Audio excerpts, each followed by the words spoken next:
suygan yarım, yaratganim bagrim güzelim. Senden başka günüm künde tugil, senin için üzle üzegin. Seni yaratıp meni duyamım, göz aldımda perişak izlerim. Senin güleş matur karaşların, unutulmaz kara güzelim. Seni yaratıp meni duyamım, göz aldımda perişak izlerim. Senin güleş matur karaşların, unutulmaz kara güzelim.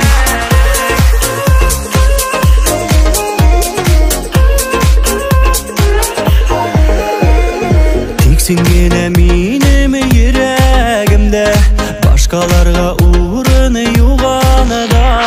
Benim için var, benim için sen tuğansın yaktı dünyada. Seni yaratıp meni duyamım, göz aldımda perişak izlerim. Senin güleş matur karaşların, unutulmaz kara güzelim.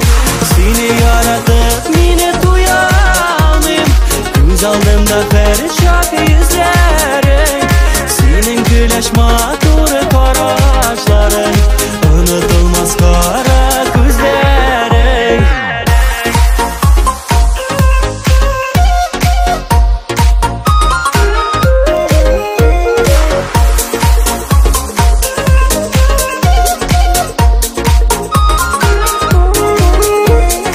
Benim mehabetim güçlü yalkın, suyuk hissi dolu yürekке.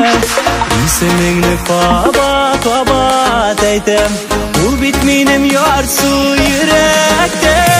Seni yaratıp meni duyamım, göz aldımda perişak izlerim. Senin güleş matur karaşların, unutulmaz kara güzelim. Seni yaratıp meni duyamım, göz aldımda perişak izlerim. Senin güleş matur